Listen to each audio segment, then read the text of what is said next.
Welcome to our tranquil space, a sanctuary designed to help you find the deepest, most complete sleep. All the calculations of the day, all the striving for more, all the numbers and the noise just for now, let them rest outside the door. Now, find a truly comfortable position. Slowly feel each part of your body letting go, releasing the weight of responsibility, and gently sinking deeper into the soft mattress. Relax your forehead, unclench your jaw, drop your shoulders, relax your mind. Tonight, we won't use philosophy to achieve or to acquire. We'll use it to let go. You don't need to try to understand complex ethics or remember any Greek terms at all. Simply listen. Allow this voice to wash over you like a steady, golden stream of light, softly soothing your tired mind. And finally, take a long, deep breath in, and as you exhale, breathe out the need for control. Ever so slowly, let us drift into sleep together. And as your body settles into this quiet peace, let your mind begin a journey away from the marketplace of the world and into the Lyceum of the soul, alongside the great teacher, Aristotle. In the stillness between each breath, we will walk the path of the golden mean, discovering that true wealth is not what you possess, but who you are, and how to find a balance that brings perfect rest. Tonight, we will build a structure together, a stable, balanced refuge right inside our own minds. Now, let your body rest, and let the journey begin.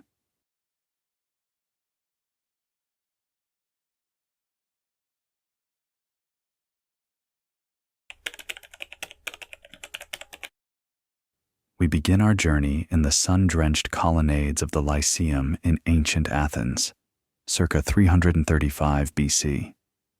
Here walks Aristotle, the philosopher of common sense, the man who looked at the human condition not with the mystical eyes of Plato, but with the practical eyes of a biologist.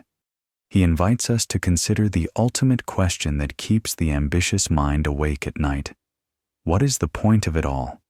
Why do we wake up, work, save, and strive?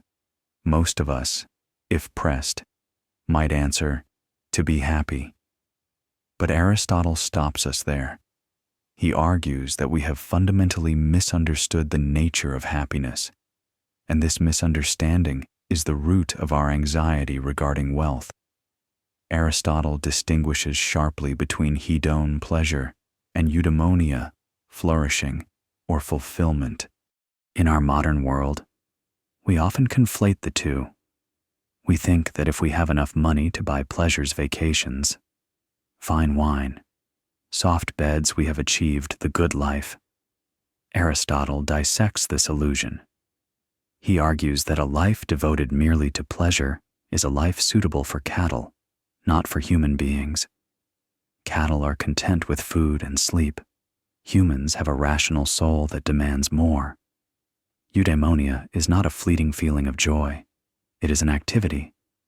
It is the activity of the soul in accordance with virtue. It is the deep, resonant satisfaction of functioning at your highest human potential. Now, where does money fit into this? Aristotle presents us with a vertical architecture of life. Imagine a staircase. At the very top is eudaimonia, the contemplation of truth, the practice of friendship, and the nobility of character. Money, Aristotle argues, is merely the bottom step. It is a necessary condition, but not a sufficient cause. You need the bottom step to climb up. You need food, shelter, and a certain level of security to be free to think. But if you stand on the bottom step and refuse to climb, believing the step is the destination, you remain spiritually grounded. You possess the means of life, but you never actually live. historically. This perspective is fascinating because Aristotle was not a beggar philosopher like Diogenes, who lived in a jar. Aristotle was a man of means. He was the tutor to Alexander the Great, the wealthiest man in the known world. He saw firsthand the staggering treasures of the Persian Empire. He saw that Alexander, despite possessing the wealth of nations, was often consumed by paranoia, anger, and restlessness. Aristotle observed that wealth did not cure the soul's sickness. It often amplified it. This historical proximity to ultimate power gave Aristotle's ethics a rugged realism. He knew that gold could build a palace, but it could not build a man. A rare and critical detail in Aristotle's analysis is the distinction between external goods money, reputation, and goods of the soul wisdom, courage. He argues that external goods have a natural limit, like a tool.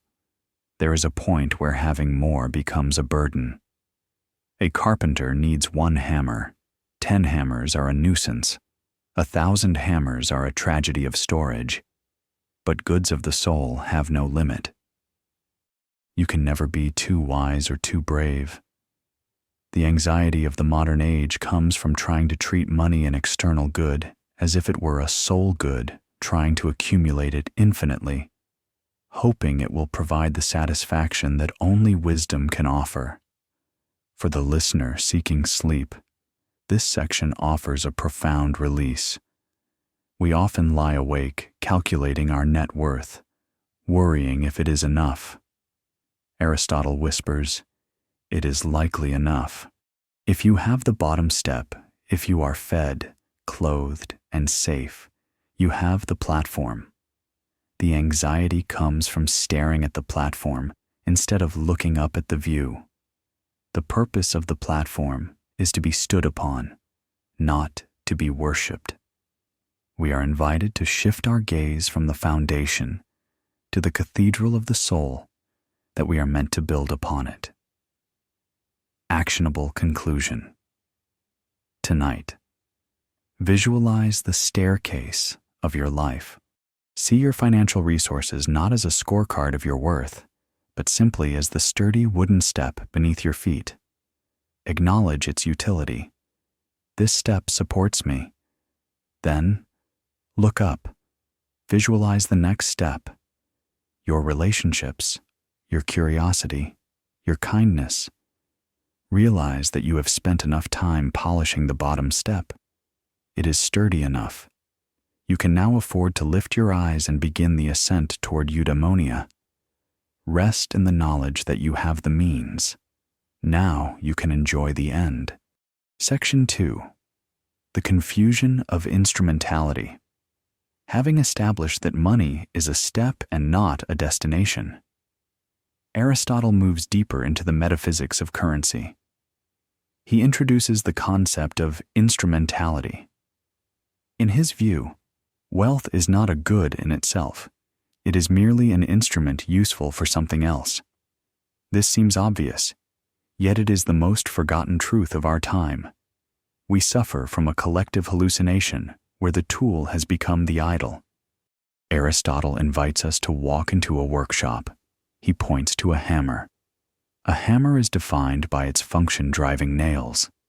A hammer lying on a shelf, never used, is conceptually dead. Similarly, wealth that is not in motion, wealth that is not serving a human end, is lifeless matter. Aristotle compares money to a lyre, the ancient musical instrument. Imagine a man who spends his entire life collecting the finest lyres. He polishes them. He guards them.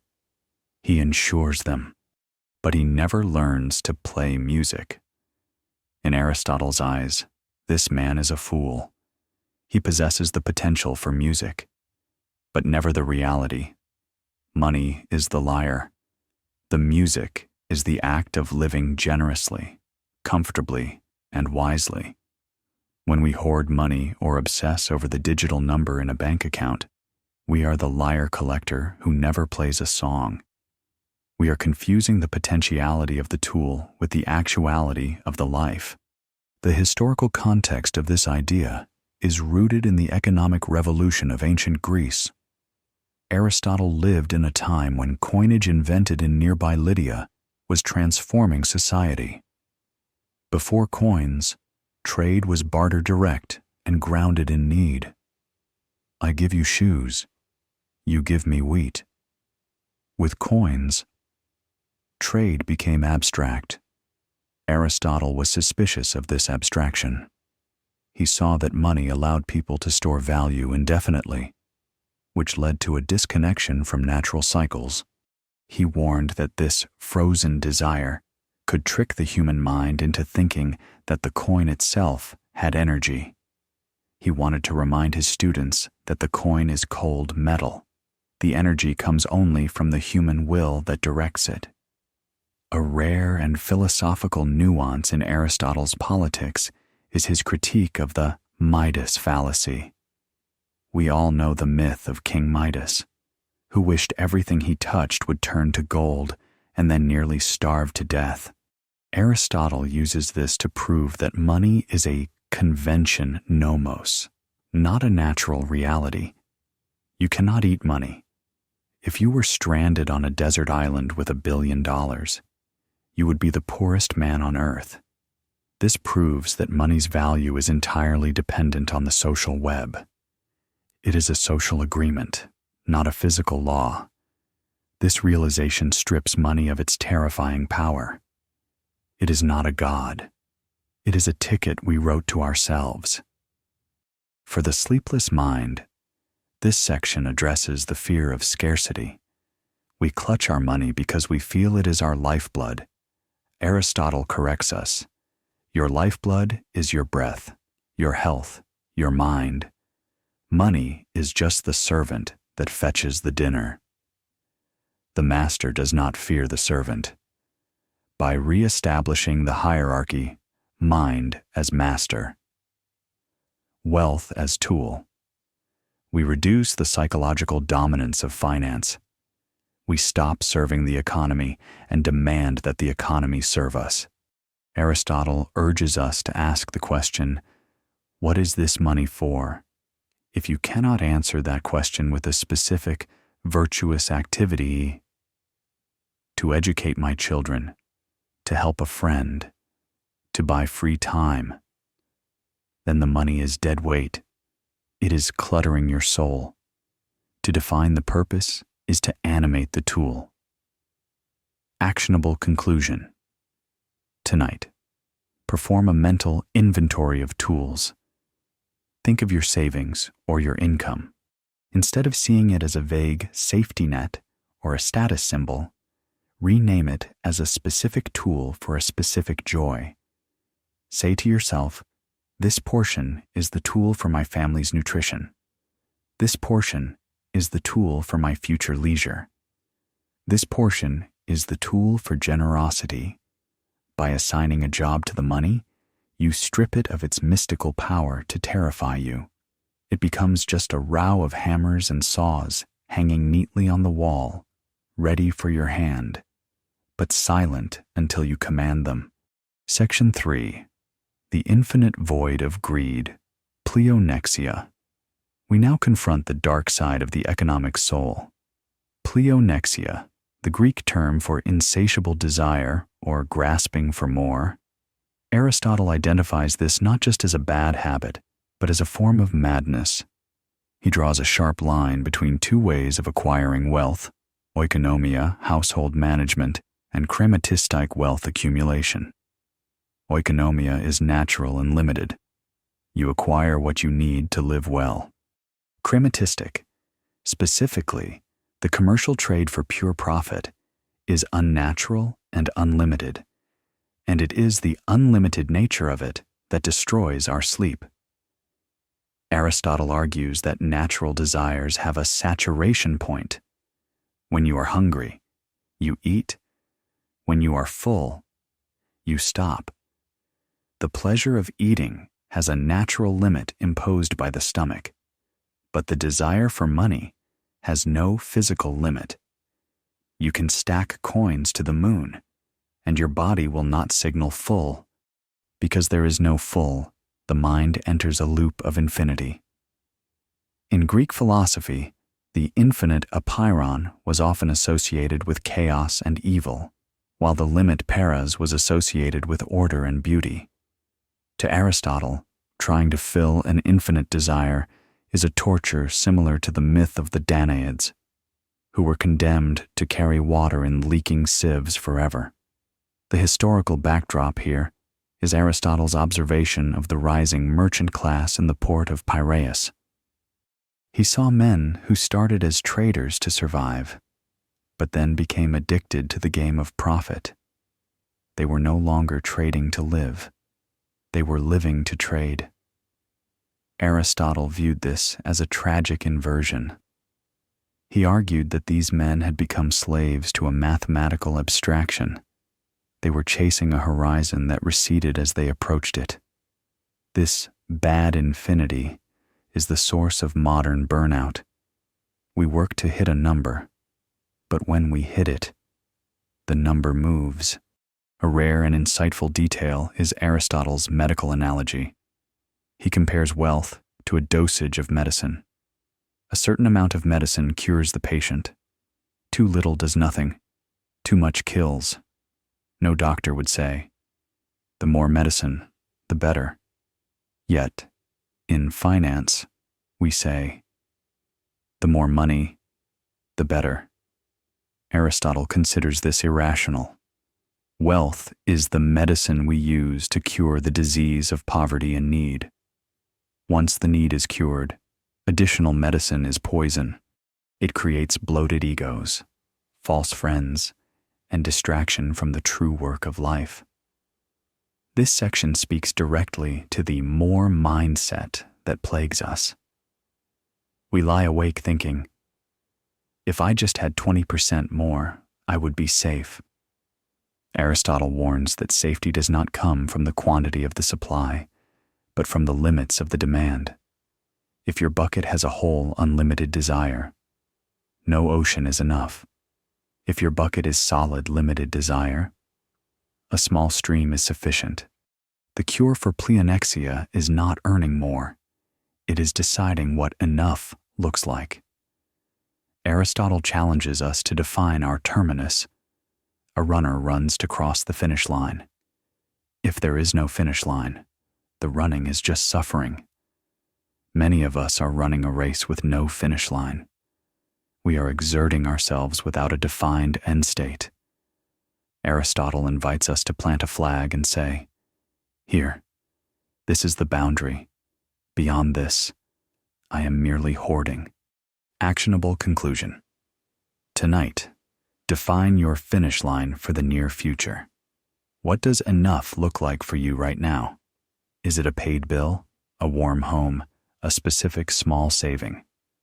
Visualize that limit clearly. Draw a mental circle around it. Tell yourself, within this circle, I have what I need to be a virtuous human.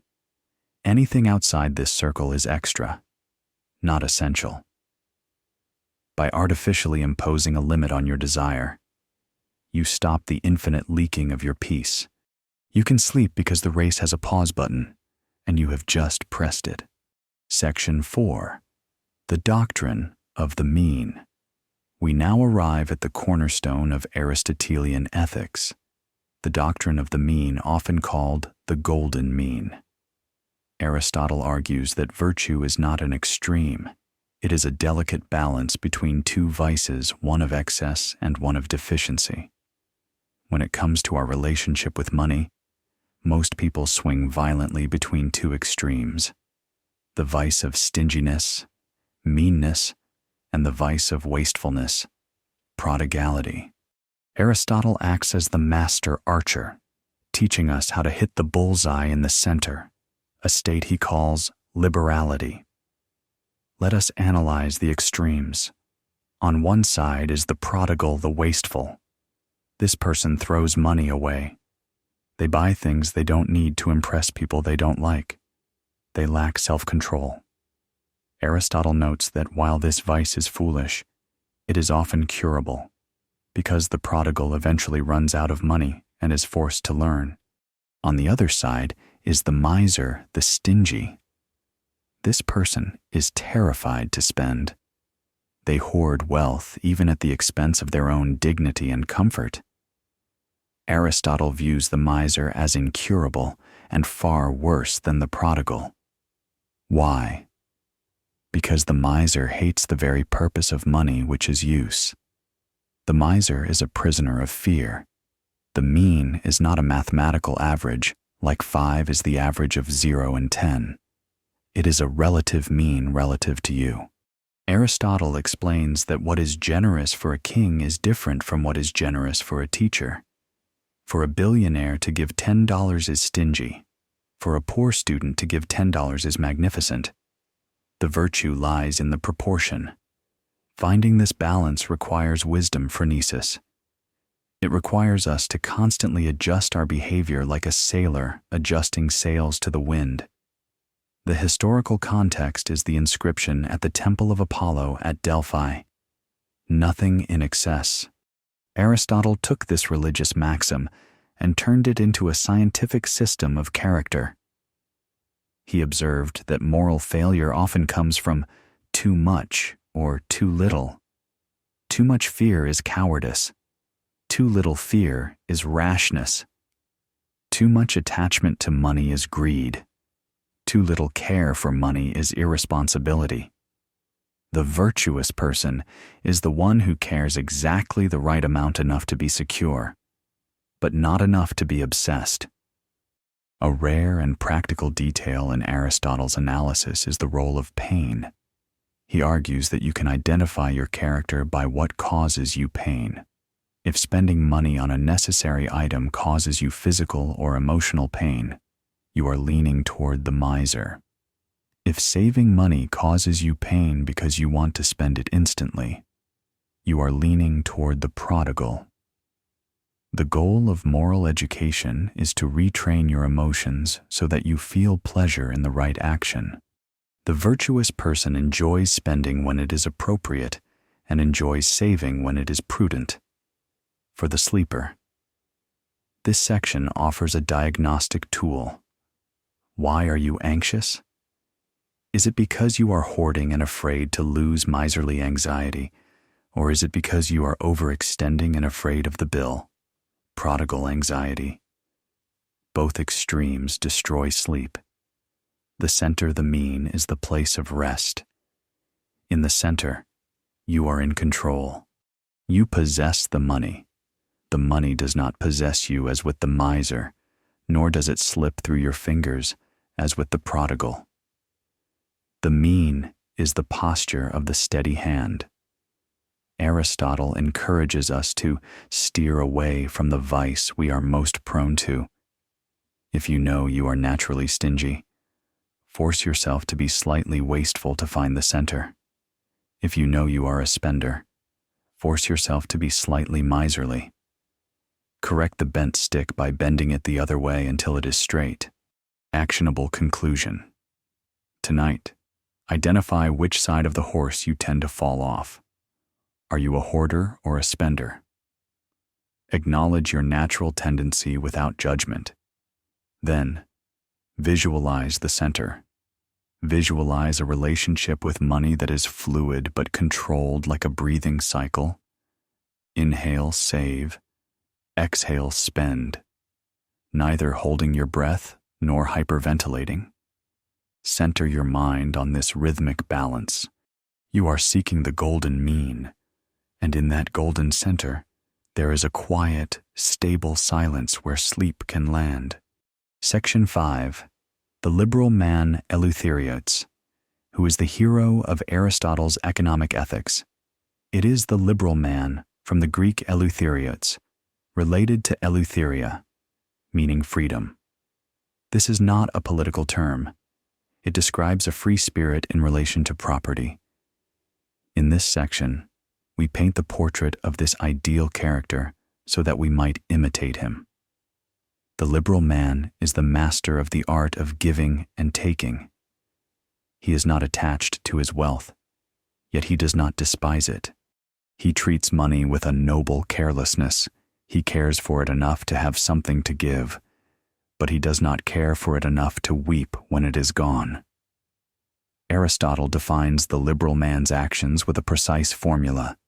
He gives to the right people, the right amounts, and at the right time.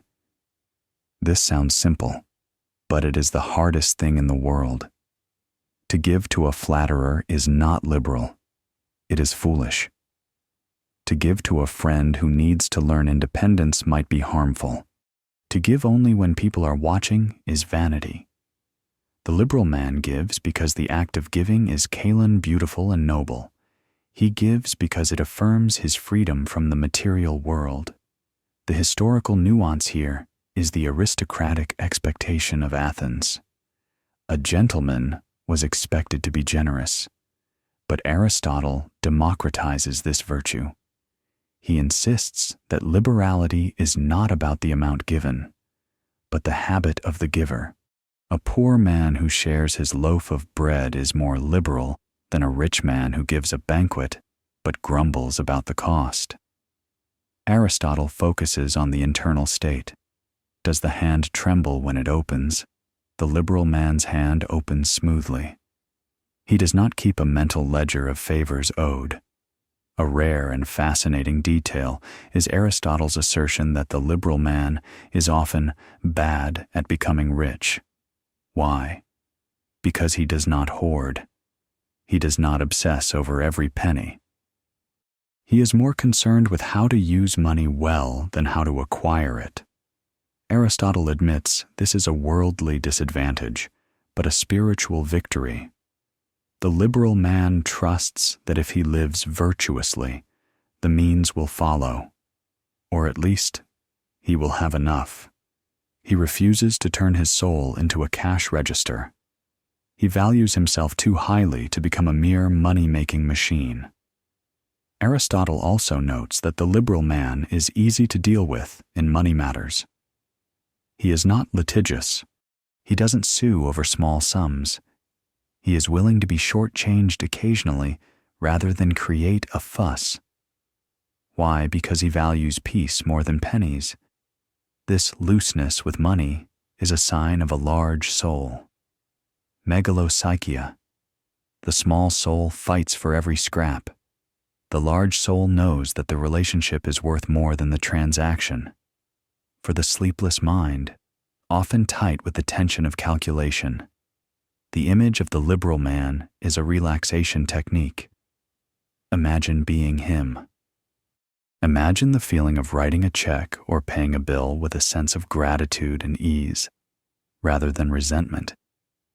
Imagine looking at your bank account and feeling that it is an open reservoir, flowing in and flowing out, nourishing the land around it. The liberal man sleeps well because he has nothing to hide and nothing he is terrified to lose. His security is in his character, not his vault.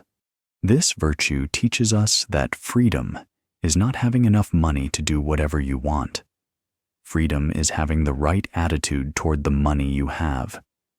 If you have millions but cannot give $1 without pain, you are a slave.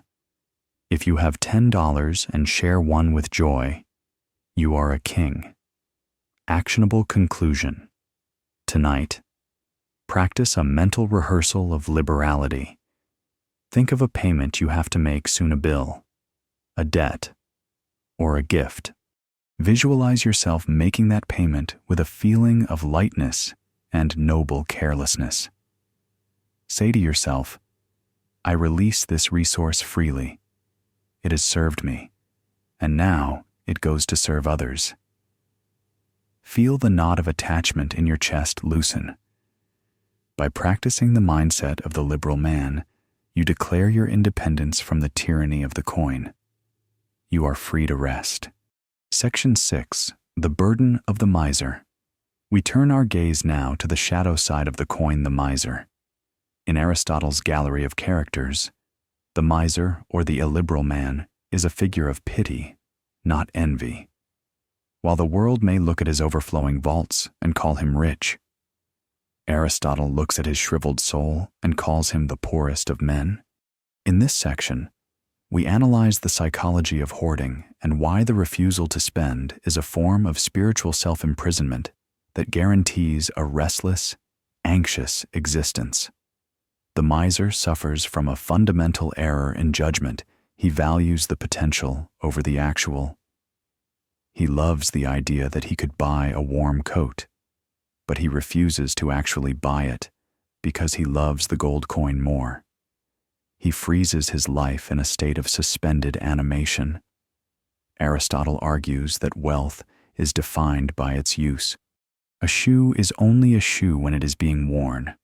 Otherwise, it is just leather. Money is only wealth when it is being circulated. Otherwise, it is just cold metal. By refusing to use his wealth, the miser effectively destroys it. He might as well be guarding a pile of stones. The historical context is the precarious nature of life in ancient Greece. Wars, exiles, and confiscations were common. Many people hoarded out of a rational fear of the future. But Aristotle diagnoses a deeper, irrational sickness, micropsychia, small-souledness. The miser feels himself to be small and vulnerable, so he tries to build a fortress of gold to protect his tiny ego. He believes that if he lets go of a single drachma, a piece of his safety is chipped away. This constant state of defensiveness is exhausting. The miser never sleeps soundly because he is always listening for the thief. He is the jailer of his own fortune, and therefore, he is also the prisoner. A rare and grotesque detail in Aristotle's analysis is his categorization of the types of misers. He mentions the cumin splitter, a man so cheap he would split a cumin seed to save money. He mentions those who lend small sums at high interest, the petty usurers. He describes them as squalid. Why squalid? Because they endure great disgrace for little gain. War. The miser accepts a lower quality of life, eating bad food, wearing rags, losing friends just to watch a number grow. He endures the physical reality of poverty to maintain the illusion of wealth. This is the ultimate paradox. He lives like a beggar so that he can die rich. For the listener seeking rest, this section asks a piercing question. What are you saving for? If you are saving for a future catastrophe that may never happen, you are creating a catastrophe deprivation in the present. Aristotle does not advocate recklessness, but he warns that fear of loss is a heavier burden than loss itself. The miser carries the weight of his gold on his back. Every expense is a physical blow to him. Aristotle argues that the miser is incurable. Why? Because as we age, we naturally become more fearful and attached to security. Therefore, if one is miserly in youth, they will be monstrously miserly in old age. The time to cure this anxiety is now. We must recognize that holding on too tight does not make us safe. It makes us rigid. And in a storm, the rigid branch breaks, while the flexible branch survives. Actionable conclusion. Tonight, perform a release exercise. Identify one small thing you have been denying yourself or a loved one out of a vague sense of saving. Perhaps a fresh bouquet of flowers, a better brand of coffee, or a small repair. Ask yourself, am I acting like the master of this money or its guard dog? Decide to spend that small sum tomorrow. Break the seal. By forcing the money to move, you prove to your subconscious that you are safe enough to let go. You unclench the spiritual fist, and in that relaxation, sleep can enter. Section 7. The hollow glamour of the prodigal. If the miser clutches the coin until it screams, The prodigal throws it away before he can even feel its weight. In this section, we examine the vice of asotia, wastefulness, or prodigality. At first glance, the prodigal seems like a fun, free spirit. He buys drinks for everyone. He lives for the moment. He seems to despise money. But Aristotle strips away the glamour to reveal a chaotic, enslaved soul. The prodigal is not free. He is a slave to his appetites. He destroys his substance, and in doing so, he destroys his ability to remain independent. Aristotle defines the prodigal as someone who has a ruined self. The Greek word asotos implies someone who cannot be saved, or someone who is bent on self-destruction. The prodigal consumes his resources, his land, his inheritance, his income to feed pleasures that vanish instantly. Aristotle notes that this behavior usually stems from a lack of character, not an excess of generosity. The prodigal gives to flatterers, not friends. He gives to those who provide him with amusement, not those who are virtuous. His giving is actually a form of buying attention, buying validation, buying temporary relief from boredom. The historical backdrop is the cautionary tale of Alcibiades and other Athenian aristocrats who squandered fortunes on horses, banquets, and political maneuvering, only to end up in disgrace. Aristotle saw that when a man destroys his wealth, he often turns to shameful means to replenish it. The prodigal starts as a spender, but ends as a thief or a beggar. Because he needs money to feed his habits, he eventually becomes just as obsessed with money as the miser, but from a position of desperation rather than accumulation. A rare and psychological insight in Aristotle's ethics is the idea that prodigality is easier to cure than miserliness. Why? Because the prodigal eventually runs out of money. The emptiness of his purse forces him to confront reality. Furthermore, the prodigal has a trace of the liberal virtue he enjoys sharing. Even if he does it badly, he just needs training. He needs to learn the art of the limit. The miser, however, has a cold heart that shrinks away from humanity. The prodigal has a warm heart, but a leaky bucket. For the modern listener, this section addresses the anxiety of lifestyle creep and consumer debt. We often spend to self-soothe. We click buy because we are tired, lonely, or bored. Aristotle warns that this is a false remedy. The pleasure of the purchase lasts a moment. The pain of the debt lasts for years. The prodigal lies awake not because he is guarding a vault, but because he is terrified of the bill collector. His sleep is haunted by the consequences of his lack of discipline. Aristotle challenges us to view self-control, sophrosin, not as a restriction of freedom, but as the preservation of it. Every time you refuse a wasteful impulse, you are saving a piece of your future freedom. You are keeping the walls of your household strong so that you don't have to beg later. Actionable conclusion. Tonight, review your recent spending with the eye of an impartial judge. Identify one prodigal leak, a subscription you don't use, a habit of ordering takeout when you have food, a purchase made to impress strangers. Visualize plugging that leak. It is not about deprivation. It is about directing the flow. Say to yourself, I respect my life energy too much to waste it on things that do not nourish me. By closing the leak, you build a reservoir of security. You can sleep soundly knowing your ship is watertight. Section 8. The Splendor of Magnificence. We now ascend to a virtue that is grander, rarer, and more public than simple generosity. Megalopropeia, magnificence. Aristotle distinguishes this from liberality. A liberal man gives a silver cup.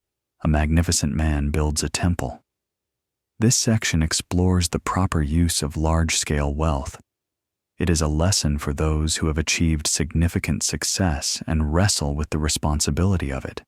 Aristotle argues that if you have great means, you have a duty to create great works that honor the community and the gods or high ideals. Magnificence is an aesthetic virtue as much as a moral one. It is about good taste on a grand scale. Aristotle contrasts the magnificent man with the vulgar man. The vulgar man spends huge sums just to show off. He hosts a simple dinner, but serves it on gold plates to humiliate his guests. He pays for a comedy play, but dresses the chorus in purple robes meant for tragedy, just to flash his wealth. It is tasteless dazzling. The magnificent man, by contrast, spends the right amount for the right object.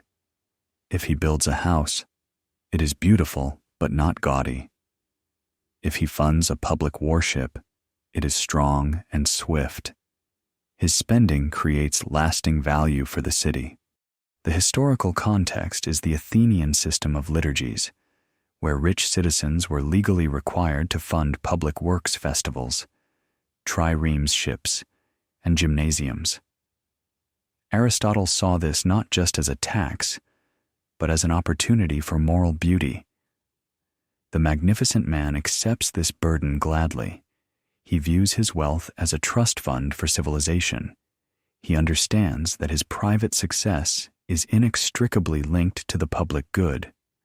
He wants his legacy to be a monument, not just a bank balance. A rare nuance here is that a poor man cannot be magnificent. He can be liberal, but he lacks the resources for magnificence. This sounds elitist, but Aristotle is simply being a realist. You cannot build a Parthenon with pennies. However, the spirit of magnificence, the desire to do things beautifully and thoroughly, can be applied to smaller scales. It is the refusal to be cheap when the occasion demands dignity. It is the mindset of doing things properly, or not at all. For the listener, this section elevates the purpose of ambition. Why do you want to be rich if it is just to consume? You are aiming for prodigality. If it is to hoard, you are aiming for miserliness. Aristotle invites you to aim for magnificence, the power to execute great ideas, to fund a scholarship, to restore a park, to host a wedding that brings families together in joy. The magnificent man sleeps well because he looks at his city or his community and sees his contribution woven into its fabric. He has transformed cold cash into warm, living culture. Aristotle writes that the magnificent man is like an artist. He can see what is fitting. He respects the harmony of expenditure. He teaches us that there is a dignity in spending well. It frees us from the guilt of wealth. If your wealth creates beauty and public good, it is justified. Actionable conclusion. Tonight, broaden the scope of your financial vision. Even if you are not a billionaire, identify one area in your life where you can practice mini magnificence. Perhaps it is hosting a dinner party where you focus on the quality of the experience for your guests, not just feeding them. Perhaps it is a donation to a cause where you give slightly more than is comfortable to make a real impact. Shift your mindset from, "What does this cost me?" to "What value does this create?" Sleep with the pride of an architect who is helping to build a corner of the world. Section 9. Household management versus money-making. In this section, we delve into one of Aristotle's most crucial and prophetic distinctions, the difference between oikonomia, household management, and crematistic, the art of acquisition or money-making. This distinction explains the soullessness of modern capitalism and offers a way back to sanity. Aristotle argues that oikonomia is the natural art of using resources to support a household or a state so that its members can live well. It has a limit. You only need so much food, so many clothes, so much land to live a virtuous life. Once the limit is reached, the job is done. Crematistic. On the other hand, specifically, the kind driven by retail trade and usury is unnatural. It is the art of using money to breed more money. Aristotle famously detested usury interest, calling it the most unnatural form of acquisition because money was intended to be used in exchange, but not to increase at interest. When money breeds money, it mimics the biological process of reproduction, but in a grotesque, sterile way. It creates nothing real. It only multiplies the symbol of value. The historical context is Aristotle's skepticism of the kapelos, the retail trader. The farmer creates food. The shoemaker creates shoes. They add value. The trader merely moves things around and extracts a profit. Aristotle feared that if a society focused too much on trade, it would lose its connection to the good life and become obsessed with the mere life of survival and accumulation. He foresaw a world where profit became the only metric of success, overriding ethics, health, and family. A rare and intellectual detail is Aristotle's analysis of the boundless nature of commercial wealth. In household management, the wealth is the means to an end survival. Leisure. In commercial money-making, wealth becomes the end itself, and because the end is a number, and numbers are infinite, the desire becomes infinite. This is the bad infinity we discussed in Section 3. The true oikonomos manager knows when to stop. He says, "The pantry is full. Now let us dine and discuss philosophy." The crematista's moneymaker never stops. He says, "The pantry is full. Let us build a bigger pantry to sell more grain." For the sleepless mind, this is a wake-up call. Are you acting as an oikonomos or a crematistes? Are you working to support your life, or are you living to support your work? If you are chasing a net worth number with no specific plan for how to use it to live well, you are trapped in the unnatural cycle of money breeding. This cycle has no rest functionality. It runs 24/7. Aristotle invites us to return to the concept of the house. The house exists to shelter the people.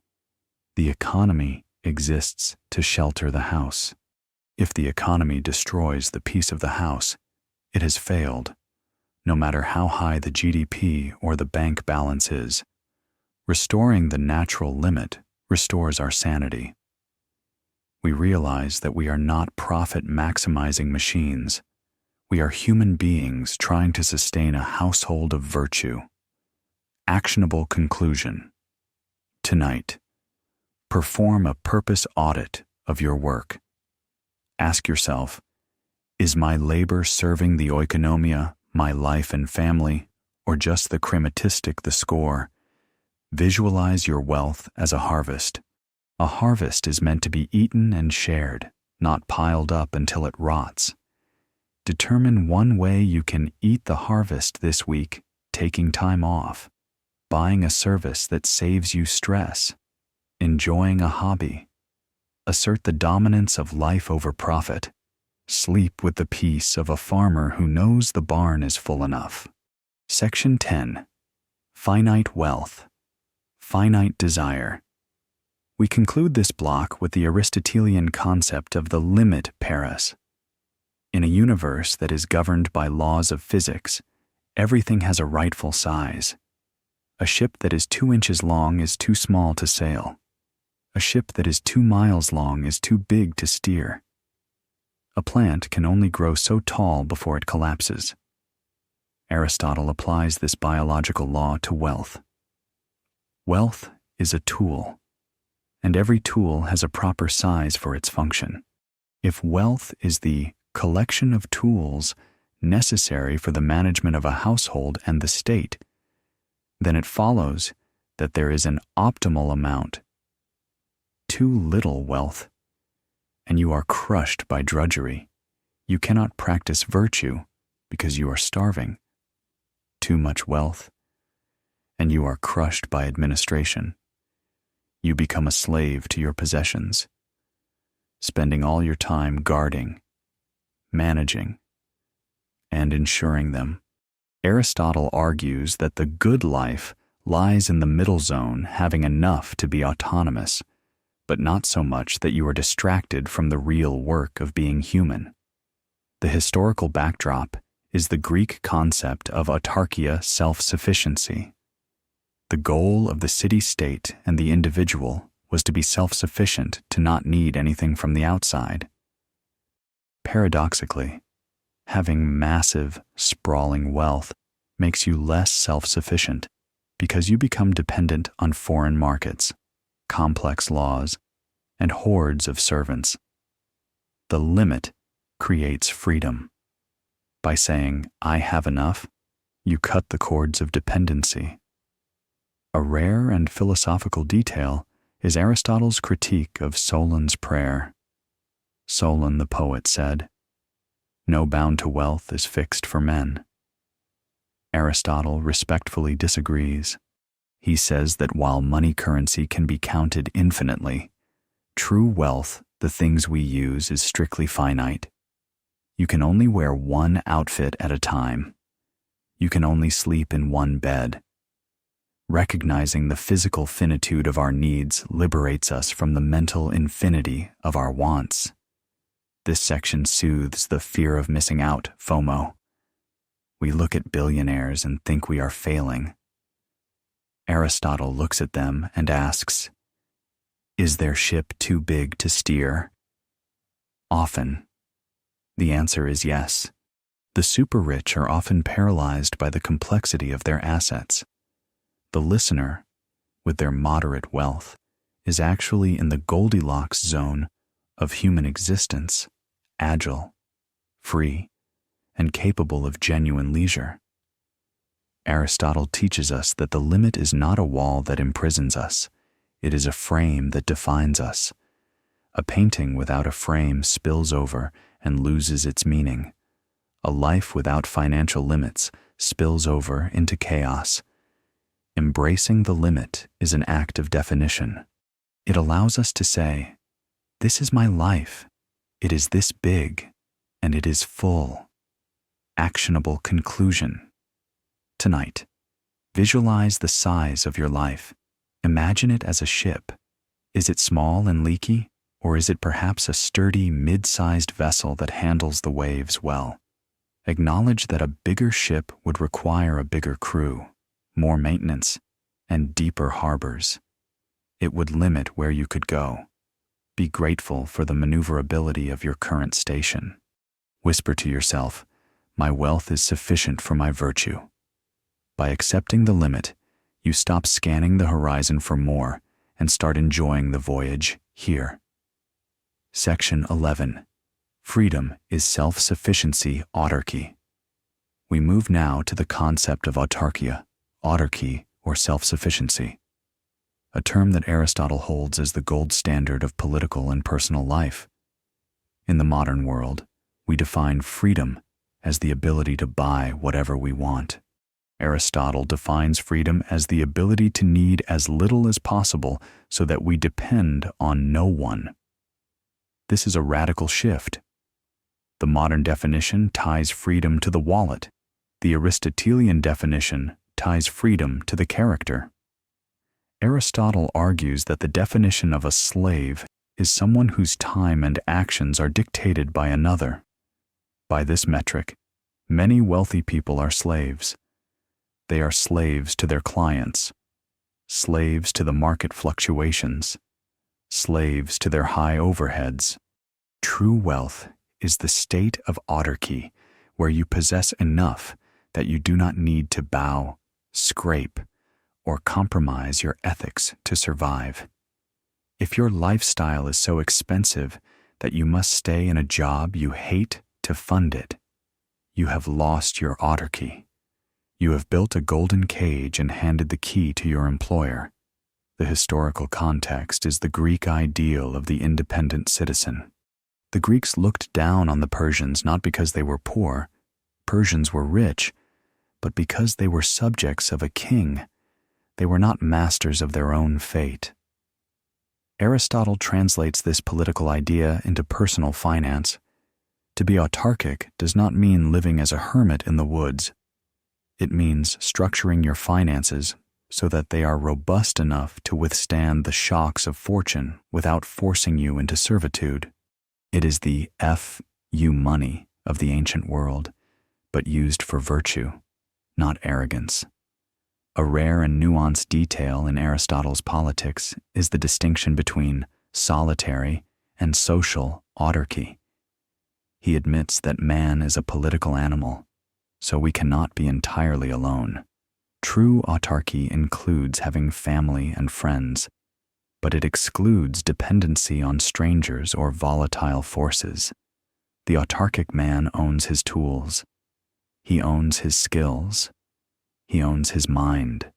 If the market crashes, he is still rich because his primary assets are internal and resilient.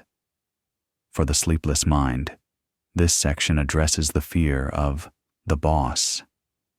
We lie awake worrying about displeasing authority figures because we need their money. Aristotle invites us to lower our burn rate to increase our bravery. Every expense you cut is a link in the chain broken. When you realize, I can live on half of this, you suddenly become dangerous to the system and safe within yourself.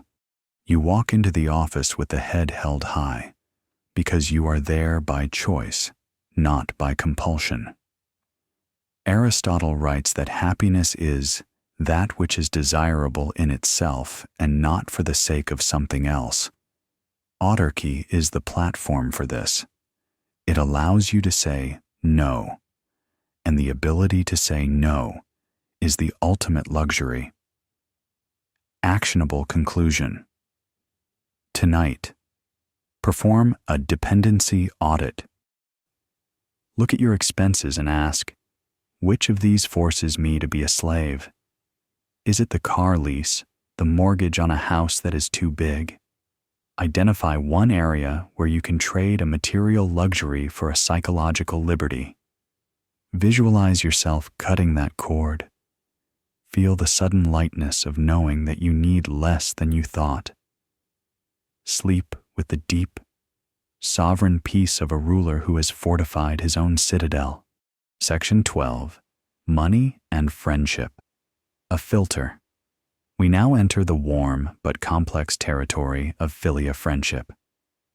Aristotle devotes 2 entire books of the Nicomachean Ethics to friendship, considering it essential for the good life. No one would choose to live without friends, even if he had all other goods. He famously writes, "But here lies the trap. Wealth distorts friendship." In this section, we analyze how money creates a fog that makes it difficult to distinguish between true friends and mere opportunists, and how to clear that fog. Aristotle categorizes friendship into 3 types: friendship of utility, based on mutual benefit; friendship of pleasure, based on fun; and friendship of virtue, based on character. He observes that wealthy people attract swarms of utility friends. These are the people who laugh at your jokes because you pay for the dinner. They flatter your ego because you have influence. Aristotle warns that these are not friends. They are swallows who migrate when the summer of your wealth turns to winter. The tragedy of the rich man is that he is the loneliest man in the room, because he never knows who loves him and who loves his wallet. The historical backdrop is the court of tyrants. Aristotle saw how sycophants surrounded powerful men like Hermias of Atarneus. He saw that power acts as a magnet for parasites. This creates a unique form of paranoia. The rich man suspects everyone. He cannot trust a compliment. This suspicion poisons the soul and prevents the vulnerability required for true connection. A rare and beautiful insight is Aristotle's assertion that friendship is equality, but wealth creates inequality. Therefore, true friendship is harder across vast economic gaps. Aristotle suggests that the wealthy man must lower himself to create equality, or use his wealth to lift his friend up. But the highest form, virtue friendship, renders money irrelevant. Two virtuous men love each other because they see the good in the other. Whether one is rich and one is poor is a trivial detail, like the color of their tunics. For the listener seeking rest, this section soothes the anxiety of social status. We often overspend to buy belonging. We think, if I join this club, if I have this car, I will have friends. Aristotle shakes his head. You will have utility contacts. You will not have friends. True friends are found in shared activities of the soul, shared conversations, shared struggles, shared values. These cost nothing. Aristotle advises us to use wealth as a filter. If you lose money and people leave, do not grieve. The money has done you a favor. It has swept away the chaff to reveal the wheat. The friends who stay when the wine runs dry are the only ones who matter. Actionable conclusion. Tonight, review your social circle. Identify one person whom you suspect is a friend of utility, someone you only see when there is a transaction or a benefit involved. Then, identify one friend of virtue, someone who would sit with you on a park bench and talk for hours even if you were both broke. Mentally cherish that second person. Realize that your greatest social asset is not your bank account, but your capacity for loyalty and conversation. Sleep with the warmth of knowing that true connection is free and therefore secure. Section 13. The ultimate goal. Leisure schole. We arrive at the most counterintuitive and liberating concept in Aristotelian economics. The purpose of work is leisure. In Greek, the word for leisure is schole, from which we get the word school. The word for work is askolia, literally unleisure. Just as darkness is the absence of light, work is merely the absence of leisure. Aristotle argues that we work in order to have leisure, just as we wage war in order to have peace. If you work for the sake of working, or for the sake of buying toys, you have missed the point of being human. But wait, Aristotle does not mean leisure as we define it today. He does not mean lying on a couch watching Netflix that is anapausis or amusement, rest, which is just a recovery for more work. Schole is active. It is the time used for the highest human activities, learning, debating, composing music, contemplating the cosmos, and practicing friendship. It is freedom time. Aristotle argues that money exists solely to buy us schole. If you are a billionaire, but you work 80 hours a week with no time to think, you are impoverished. You are unleisurely. You are a slave to your own business. The historical context is the Greek disdain for the Benosic life, the life of constant grinding toil. They believed that a mind consumed by the marketplace could not think big thoughts. Aristotle wants us to liberate our minds from the ticker tape of finance. He challenges the modern hustle culture that wears exhaustion as a badge of honor. To Aristotle, constant busyness is a sign of a disordered soul. It means you don't know what to do with yourself when the noise stops. A rare and profound detail is Aristotle's link between leisure and divinity. He argues that the gods do not work. They do not plow fields or trade stocks. They exist in a state of eternal contemplation. Therefore, when we engage in skole, when we think and create for the sheer joy of it, we are imitating the divine. We are touching immortality. To trade this divine privilege for a few more dollars is a bad trade. For the sleepless mind, this section reframes the guilt of doing nothing. We lie awake feeling guilty if we weren't productive today. Aristotle absolves us. Productivity is for robots and slaves. Activity of the soul is for humans. If you spent the afternoon reading a book, talking with a child, or simply thinking, you were not wasting time. You were fulfilling your telos purpose. You were using your wealth time for its highest end. Aristotle invites us to look at our bank account and ask, how much skole can this buy? Maybe you can buy a sabbatical. Maybe you can buy a 3-day work week. Maybe you can buy an early retirement. The goal is to convert the dead coin into living time. Actionable conclusion. Tonight, plan a block of skole for the upcoming week. Not rest time, but high leisure time. A specific hour where you will study something, create something, or discuss something purely for the love of it, with no economic outcome. Visualize this block of time as a sacred space, a temple in time. Say to yourself, I work to protect this hour. This hour is the prize. Sleep with the satisfaction of knowing that you are working for freedom, not just for fuel. Section 14. The priority of the soul over the body.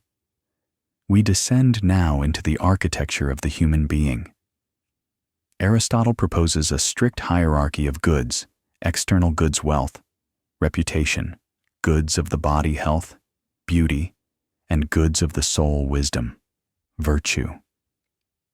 He argues that the lower goods exist for the sake of the higher goods. The body exists to house the soul. Wealth exists to feed the body and free the soul. The cause of our modern anxiety, Aristotle suggests, is that we have inverted this pyramid. We sacrifice our soul to feed our body, and we sacrifice our body to accumulate external goods. We are upside down. Aristotle uses the metaphor of the horse and the rider. The body, wealth, is the horse. The soul is the rider. If you spend all your time grooming the horse, feeding the horse the most expensive oats, and braiding its mane, but the rider is drunk, ignorant, and asleep, the journey will end in disaster. A golden saddle does not make a bad rider good. In fact, a powerful horse, great wealth with a bad rider, is more dangerous than a weak horse with a bad rider, because it can run off a cliff faster. The historical context is Aristotle's observation of the Spartans. He criticized Sparta because their laws focused entirely on war and physical dominance, goods of the body, external. They neglected the education of the mind for leisure. As a result, when they weren't fighting, they didn't know how to live. They were brutal and unhappy.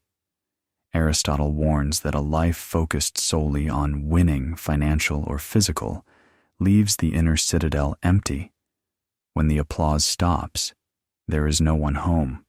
A rare and incisive detail is Aristotle's argument that goods of the soul are the only ones that are truly ours. Wealth can be stolen. Health can vanish with a virus. But your character, your courage, your justice, your knowledge cannot be taken from you by a thief or a tyrant. Therefore, to base your security on money is to build on sand. To base your security on your soul is to build on rock. For the sleepless mind, this helps quiet the imposter syndrome. We worry that if we lose our money or our job, we are nothing. Aristotle corrects us. You are the rider, not the horse. If the horse runs away, you are still a rider. You can find another horse. But if you lose your soul, having 1,000 horses won't help you. Aristotle urges us to engage in soul care therapia, not bubble baths that's body care, but the rigorous cleaning of the mind. Reading philosophy, examining one's conscience, practicing patience, this is the investment that yields the highest interest. Actionable conclusion. Tonight, perform a pyramid check. Look at your worries from today. Were they about external goods, money, status, or soul goods, kindness, integrity? If you are worried about money, acknowledge it, but remind yourself, this is a lower tier worry. Then, ask yourself, did I feed my soul today? Recall one virtuous action you took or one true thought you had. Anchor your identity in that. Say to yourself, the rider is healthy, even if the horse is tired. Sleep with the stability of the right side up pyramid. Section 15. Luck and dealing with fortune. We arrive at the factor that no financial plan can control tyche, fortune, luck. Aristotle is a realist, unlike the Stoics, who claimed that a wise man could be happy even while being tortured on a rack. Aristotle admits that external goods matter. It is very hard to be happy if you are starving, or if your children are sick, or if you lose your fortune in a shipwreck. He acknowledges that bad luck can mar the happiness of even the best man. However, he offers a profound lesson on how the noble man deals with the cards he is dealt. Aristotle argues that while we cannot control the winds of fortune, we can control the pilot's art. A bad pilot blames the wind. A good pilot adjusts the sails. The noble man, kalokagathos, is like a general who uses the army. He has to the best effect, or a shoemaker who makes the best possible shoe out of the leather provided. If the leather is fine, he makes a fine shoe. If the leather is coarse, he makes a sturdy shoe. He does not sit down and weep because the leather isn't gold. He works with the material of reality. The historical context is the tragic fall of great men, a common theme in Greek theater. Aristotle saw friends exiled and fortunes lost overnight. He understood that wealth is slippery. He argued that the person who attaches their happiness entirely to wealth is a hostage to fortune. Every shift in the market sends them into a panic. But the person who centers their happiness on virtue is foursquare and without flaw, stable like a cube. You can knock a cube over, but it still stands upright. A rare and comforting detail is Aristotle's description of shining through. He writes that even in great misfortunes, nobility shines through. When a good man bears poverty with dignity, not out of insensitivity, but out of greatness of soul, that is a spectacle more beautiful than a rich man enjoying a banquet. We admire the dignity more than the money. This proves that the true source of honor is the reaction, not the circumstance. For the sleepless mind, plagued by what-ifs. What if the market crashes? What if I get fired? This section offers the armor of resilience. Aristotle says, yes, those things might happen, and if they do, you will not cease to be you. You will simply switch from playing the rich man role to playing the resourceful man role. The script changes, but the actor remains capable. Aristotle invites us to view our finances not as a fortress that must never fall, but as a current tool set.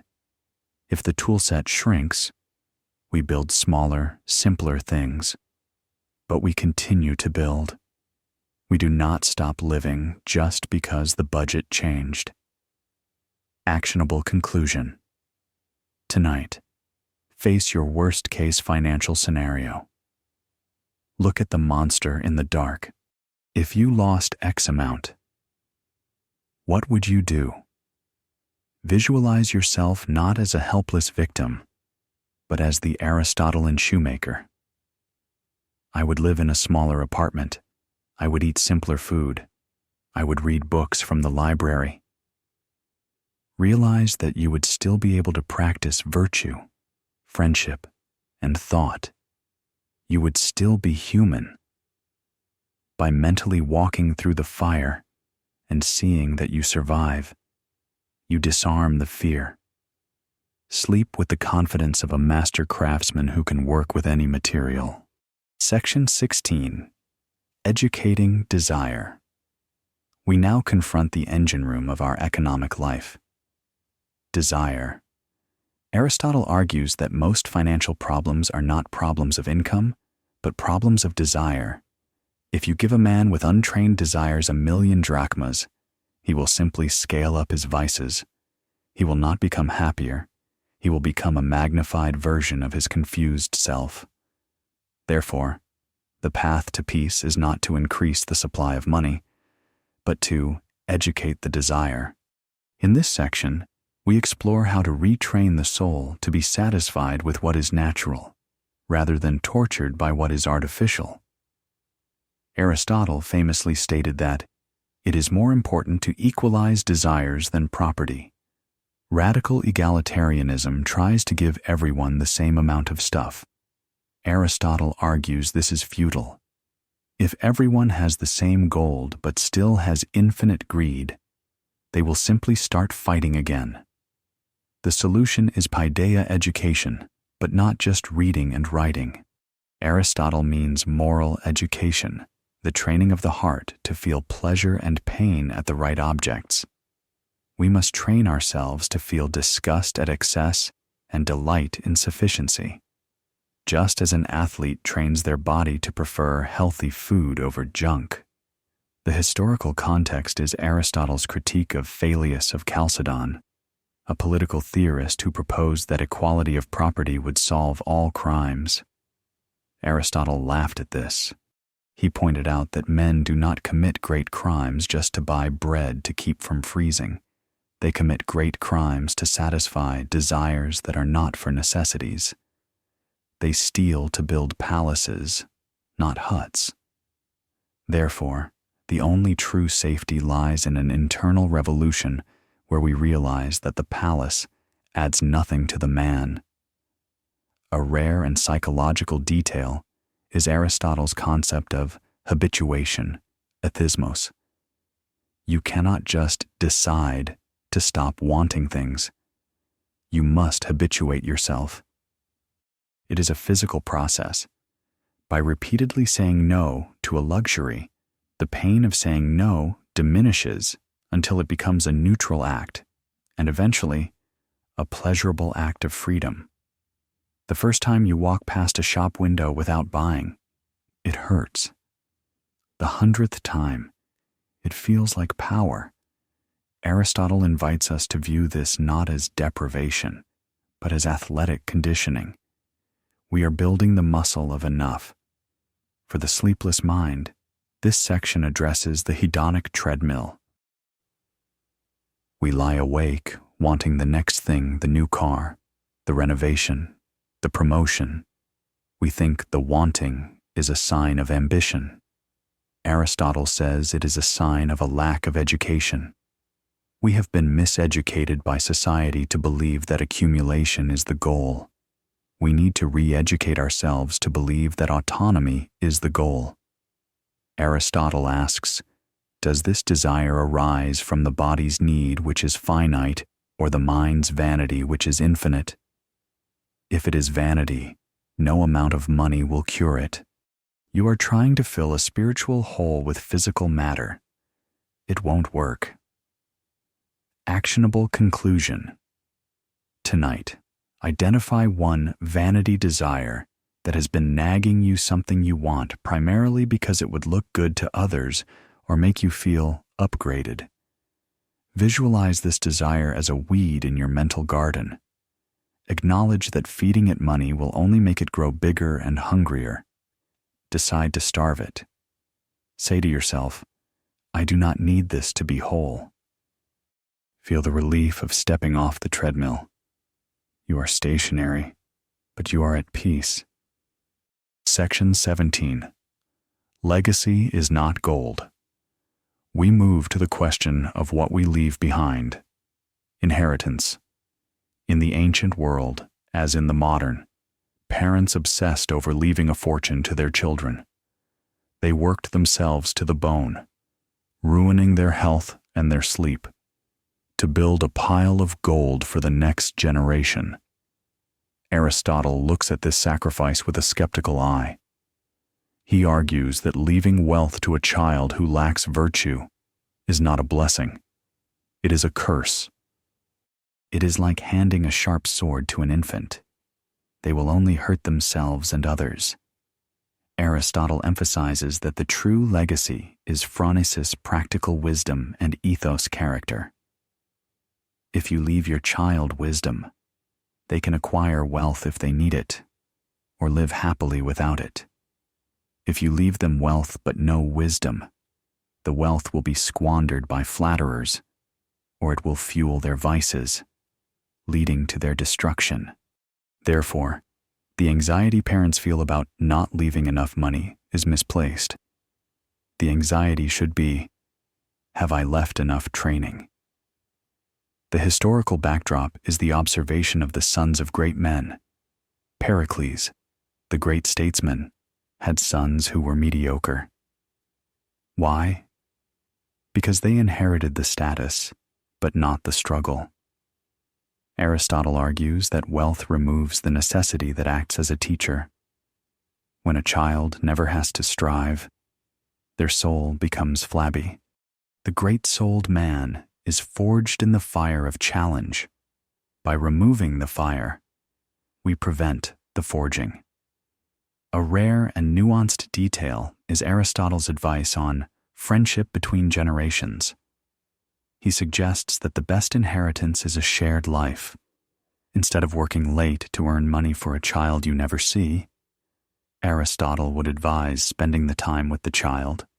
The time spent modeling virtue, showing them how to handle anger, how to spend wisely, how to speak truth, is the deposit into their spiritual bank account. This account cannot be taxed or stolen. For the listener seeking rest, this section relieves the parental guilt. We often lie awake calculating college funds and inheritances, feeling we are falling short. Aristotle says, stop. Look at your child. Do they know how to work? Do they know how to share? Do they know how to control their temper? If yes, you have left them a fortune of royal proportions. If no, no amount of money will save them. Aristotle invites us to view wealth as equipment. You leave an artisan tools. If the child is not an artisan, the tools are useless junk. Make the child an artisan of life first.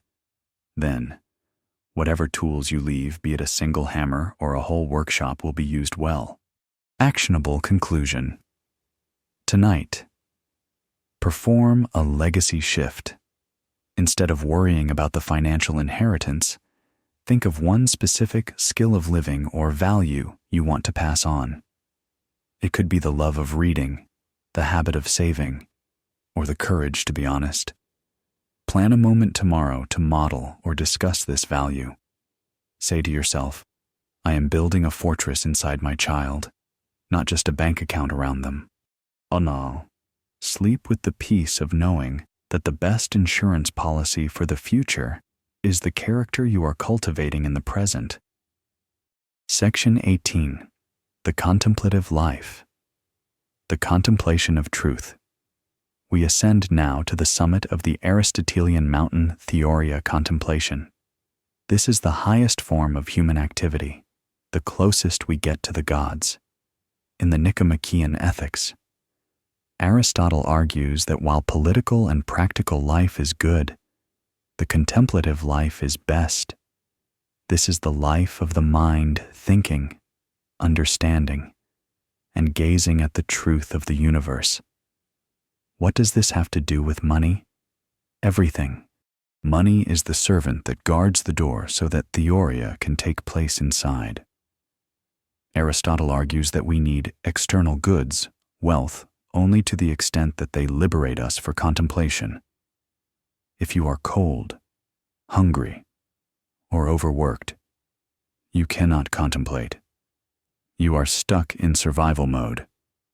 Wealth buys the freedom from distraction. But, and this is the crucial pivot, if you spend all your time managing your wealth, you are also distracted. You have traded the distraction of poverty for the distraction of luxury. Both prevent theoria. The goal is to have enough wealth to forget about wealth. The historical context is the Lyceum itself. It was a place of walking and talking. Aristotle and his students studied biology, astronomy, and logic not to get rich, but to know. He believed that the sheer act of understanding why does the sun rise, what is justice, was the ultimate pleasure. It is a pleasure that does not deplete.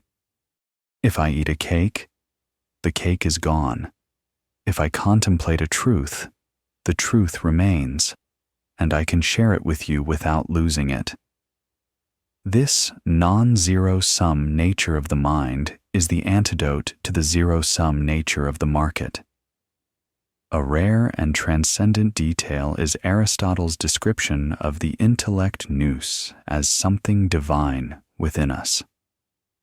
When we use our money to buy books, to visit museums, or simply to sit in a quiet garden and think, we are feeding the divine part of ourselves. We are actualizing our highest potential. Aristotle warns that a life spent only on business escholia is a life that starves the God within. For the sleepless mind, theoria is the ultimate sedative. Why? Because business is about becoming getting more, changing things, which is restless. Contemplation is about being, seeing what is already true, which is restful. When you look at the stars and simply understand their movement, you are not trying to change them or sell them. You are resting in their reality. Aristotle invites us to treat our wealth as a patron of the arts, and the art is our own mind. If your money is not buying you moments of awe, moments of learning, and moments of deep peace, it is failing its master. It is like having a ticket to the greatest show on earth, but standing in the lobby counting coins. Actionable conclusion. Tonight, practice a moment of theoria. Do not think about your problems. Think about something eternal. Ponder the geometry of the room, the biology of your breath, or the vastness of history. Use your mind not as a calculator, but as a telescope. Say to yourself, my material needs are met for this night. I am free to simply know. Feel the shift from the anxious doing mode to the majestic seeing mode. This is the state of the gods, and it is the gateway to deep sleep. Section 19. Unchaining from comparison. We near the end of our journey by tackling the most modern of demons, status anxiety. Aristotle acknowledges that we are social animals who crave time honor. In ancient Greece, honor was the currency of social standing. Today, it is net worth or lifestyle. We measure our success by looking sideways at our neighbors. Aristotle argues that this sideways look is a form of slavery. It hands the keys of your happiness to the crowd. Aristotle distinguishes between honor and virtue. Honor is paid to you by others. It is external. They can give it, and they can take it away. Virtue is possessed by you. It is internal. No one can take it away. Aristotle argues that the wise man seeks virtue, not honor. If honor follows virtue like a shadow, that is fine. But to chase the shadow while neglecting the body, virtue, is madness. When we spend money to impress others to buy the bigger car, the fancier clothes, we are chasing the shadow. We are trying to force them to give us honor. The historical backdrop is the competitive culture of Athens. Citizens competed for offices, prizes, and acclaim. Aristotle saw the anxiety this caused. He proposed a radical alternative: autarkia of judgment. The virtuous man is his own judge. He does not need the applause of the crowd to know he has done well. He looks at his own ledger of character. If it balances, he is content. A rare and powerful concept is the distinction between actuality energeia and potentiality dynamis. Wealth is merely potential. You could do something with it. Virtue is actual. You are doing something with it. Aristotle argues that we should be judged by our acts, not our assets. A man with $1 million who acts like a coward is a coward. A man with $10 who acts bravely is a hero. When we stop comparing our potential bank accounts and start comparing our actuality behavior, the playing field levels out. We realize that we can be superior in virtue even if we are inferior in wealth.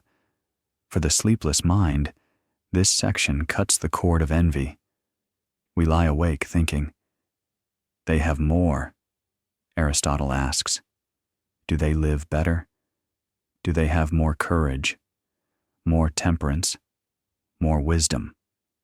Often, the answer is no. They just have more expensive toys. Once you realize that the competition for stuff is a game for children, and the competition for soul is the game for adults, you lose the desire to compare. You step off the scoreboard. Aristotle advises us to seek self-respect, eidos, rather than social respect. Self-respect comes from living up to your own standards. It is a quiet, internal applause. It is the only applause that you can hear in the dark when you are trying to sleep. Actionable conclusion. Tonight, catch yourself making a comparison. I wish I had their house. Stop. Ask, do I want their anxiety, their debts, their hidden problems? Then pivot to the internal scorecard. Did I act with integrity today? Did I treat people well? If yes, give yourself the Aristotelian nod. You have won the only game that matters. You are rich in actuality. Let the neighbors play with their potential. You can sleep, secure in your own worth. Section 20. The Master of the Treasure. We arrive at the final portrait. The master. We have climbed the staircase, educated our desires, established the mean, and prioritized the soul. Now, we see the full integration of the Aristotelian man. He is what Aristotle calls the megalopsychos, the great-souled man. He is not an ascetic who hates money. He is not a hedonist who worships money. He is the lord of his money. He stands on the summit of his life, looking down at his possessions with a gaze of absolute sovereignty. The master understands the teleology, purpose of all things. He knows that the purpose of the coin is to be spent on life. He knows that the purpose of the house is to shelter the family. He never confuses the means with the ends. Because of this clarity, he is slow to move, but irresistible when he moves. He does not panic when the market dips, because his happiness is not in the market. He does not get giddy when the market rises, because his value has not changed. He possesses a gravitas that comes from anchoring his life in the eternal goods of the soul. Aristotle describes the great-souled man as one who does not admire many things. This sounds arrogant, but it means he is not easily dazzled. He walks into a palace and thinks, "Nice stone." He is not overwhelmed. He walks into a bank vault and thinks, "Useful metal." He is unimpressed by the trappings of wealth because he carries a greater treasure inside him. This unimpressibility is the ultimate freedom. The world tries to seduce him with glitter, but he smiles and keeps walking because he knows the difference between the sun and a candle. The historical resonance is the final lesson to his student, Alexander. Alexander conquered the world, but Aristotle conquered the self. Alexander died young, feverish and desperate for more. Aristotle's philosophy survives, calm and rational. The master of the treasure knows that the only thing we truly own is our own mind. Everything else is borrowed from fortune and must be returned. The master holds his wealth with an open palm loose, relaxed, ready to give, ready to lose, ready to use. For the listener, this is the destination. You are invited to step into the shoes of the master. You are not a victim of the economy. You are not a hamster on a wheel. You are a rational, virtuous, autonomous human being. Your money is your army, and you are the general. You command it to serve your life, your leisure, and your legacy. It does not command you. Aristotle leaves us with the image of Eudaimonia, the flourishing life. It is a life where the external resources perfectly match the internal needs, where there is no friction between what we have and what we are. It is a life of harmony. Actionable conclusion. As you prepare for sleep, assume the posture of the master. Visualize your assets, your home, your savings, your possessions arrayed before you like loyal soldiers. Nod to them. Acknowledge their service. Then, mentally dismiss them. At ease, your work for today is done. Turn your back on them and walk into the inner sanctuary of your mind. There, in the quiet, is the true gold of your existence. You are the master of the treasure. You are free. The sun is setting over Athens. The lectures in the Lyceum have finished. The students have gone home. Aristotle walks alone under the colonnade, the dust settling around his sandals. We have walked a long way today. We have climbed the staircase from the basement of necessity to the rooftop of contemplation. We have sorted our tools. We have cleaned the rust of greed from our souls. We have learned that the hammer is not the house, and the lyre is not the music. You have learned that wealth is not a monster to be feared, nor a god to be worshipped. It is simply a tool, resting in your hand. And like any tool, it can be put down. Now, it is time to put the tool down.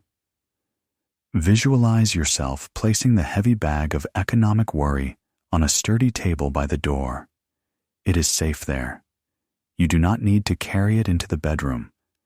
You do not need to carry it into your dreams. You are entering the realm of Scholae, the sacred leisure of sleep.